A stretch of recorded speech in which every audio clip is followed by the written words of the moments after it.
Because normally what happens based on experience, when God begins to restore things, you start looking at what's wrong with it. Or you start looking at what could go wrong. If it's a person, you start looking at what's wrong with them.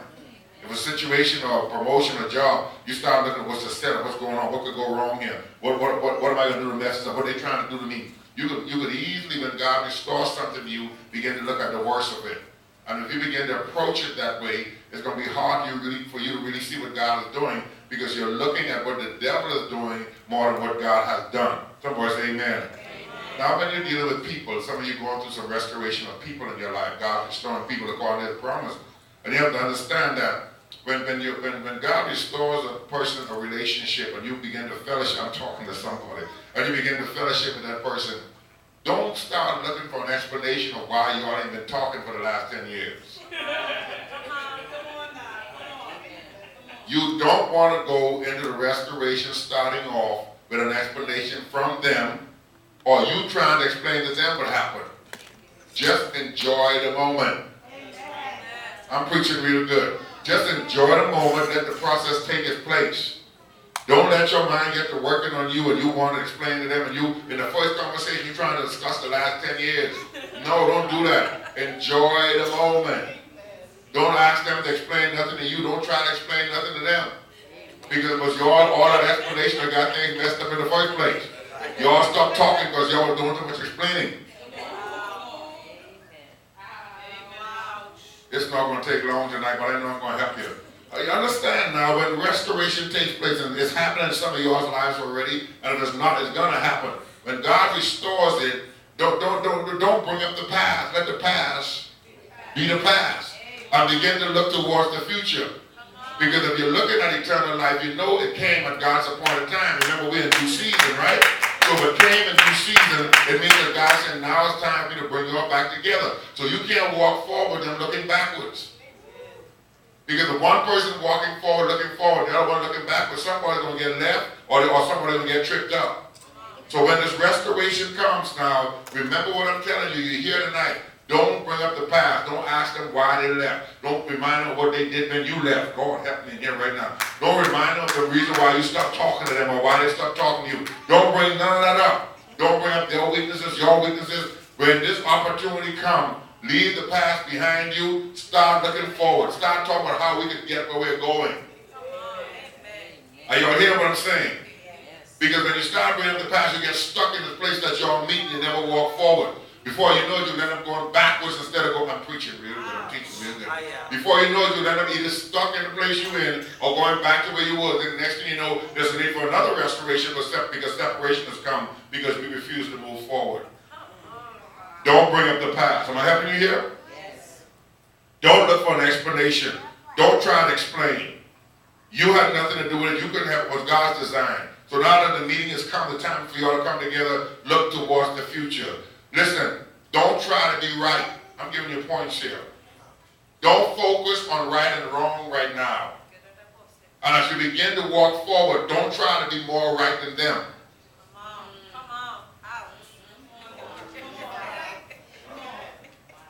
I'm going to be done in about 5 or 10 minutes. Hey, I'm just talking to you. Do you mind if don't try to be right. Because everybody in the situation have a reason to be right, something to be right about. Because there was separation, something happened that everybody didn't like. So when God brings this person back to your life, but even if I'm talking about relationship now, say relationship, I'm talking about relationship.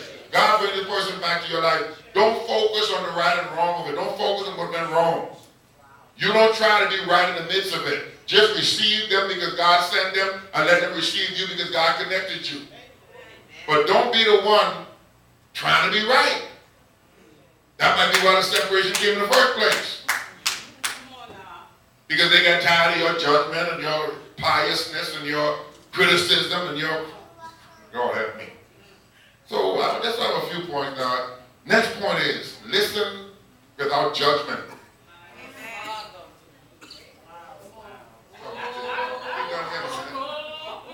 When the restoration comes, when God restores you to the other person, you can't be responsible for what they do. They don't go to general love. They don't get your teaching.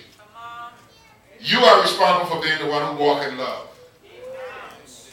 So learn how to shut your mouth and let them run on for hours if they want to. and listen to them without judging them.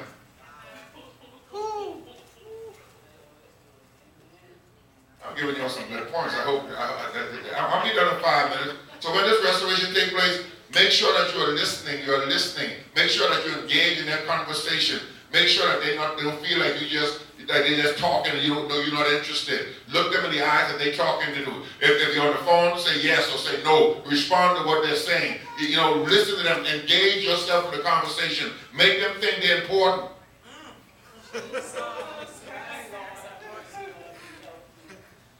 There you go. I'm in your house. I must have been praying for you, huh? Too much in my house right now. So we go through these times of restoration, and we have to be grateful to God that God told us that restoration is a part of this harvest, and the restoration that He promised you. But let's be careful that we don't get in the midst of it and mess it up. Because if God restored it, it'll probably stay going forward, but it may not be going forward in the right way. You and I can get right in the middle. I told the people in church last night, you decide, you determine the environment you live in. So when restoration takes place, let's go over these again, and then I'm going to finish up with the last one I have. Be grateful to God that the restoration takes place, man. Don't walk into it expecting the worst. First thing, when the restoration takes place, Keith, don't expect the worst. Don't expect for it to fail. If you expect for it to fail, your speech is going to lead towards failure. If your speech is towards failure, it's going to fill the environment with the spirit of failure. And it's going to be kind of hard for you. Come on, talk to me here. It's going to be kind of hard for you all to have any success. Even though God restored you at this due time, it's going to be hard for any success to be in that environment, in that relationship, if there's an expectation of the worst. Because every time your mind kicks in, you will think that, oh, here we go again. They used to smoke cigarettes, and that's why so they just walk past the cigarette. Here we go again. Because you're expecting the worst. So when restoration takes place, don't go on expecting the worst. First thing, don't try to get an explanation. Don't explain nothing. Don't expect them to explain nothing. Be grateful that they're back.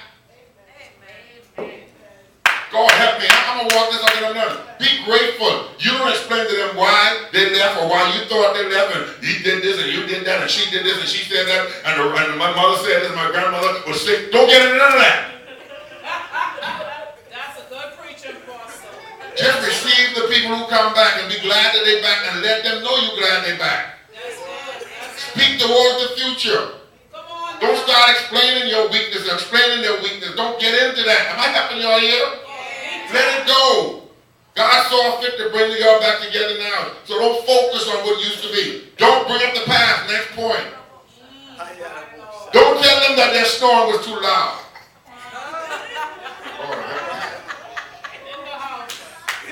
Lord, help me here right now.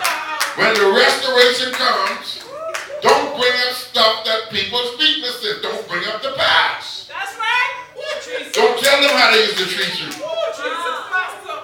I'm not going to weed tonight. Don't bring up the past. So it's going to be important for you to let. It's going to be important for you to let bygones be bygones. And what does that mean? Now you got to walk in the spirit. You can't walk in the flesh. Because their very presence is going to remind you of their spirit. When you hear their voice or when you see their face, it's going to remind you of who they was. You don't know what process they've gone through. You're not the only one in the process. They're in the process too.